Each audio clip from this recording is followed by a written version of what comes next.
கட்சியின் தலைவர் எம்ஜிஆரா அரவிந்த் சாமியா என்பது கூட அதிமுகவினருக்கு தெரியவில்லை என அமைச்சர் உதயநிதி ஸ்டாலின் விமர்சனம் செய்திருக்கிறார்.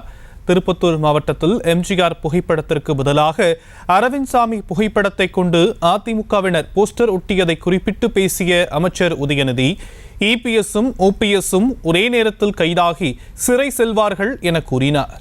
இங்கே ஒரு கோஷ்டி இருக்கு, அடிமைகள் கோஷ்டி. இப்போ அவங்க 2 பேருக்குள்ள என்ன பிரச்சனைனா, ஒரு நாள் அண்ணன் எடப்பாடி பழனிசாமி சொல்றாரு, திரு ஓபிஎஸ் தான் விரைவில் கைதாவார் அப்படின்னு. அன்னைக்கு சாயங்காலமே அண்ணன் ஓபிஎஸ் சொல்றாரு, திரு எடப்பாடி பழனிசாமி தான் முதல்ல கைதாவார் அப்படின்னு. எனக்கு தெரிஞ்சு 2 பேருமே ஒன்னா தான் கைதாக போறாங்க. ஒரே ஒரு கோரிக்கை தான், கைதாகி ஜெயிலுக்கு போகும்போது தவழ்ந்து போவாதீங்க, கால் வலி வரும்.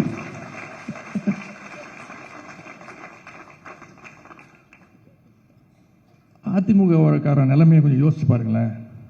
ரொம்ப பாவம்.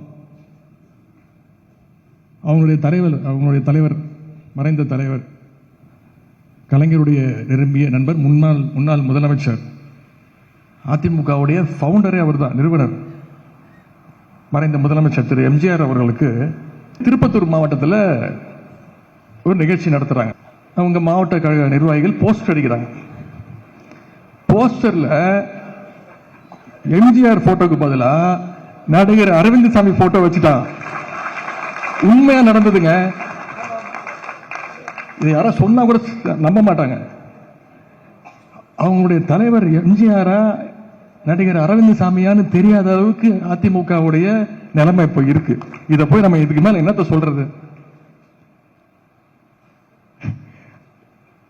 இவங்களெல்லாம் எடுத்து நம்ம அரசியல் செய்ய வேண்டியதா இருக்கு.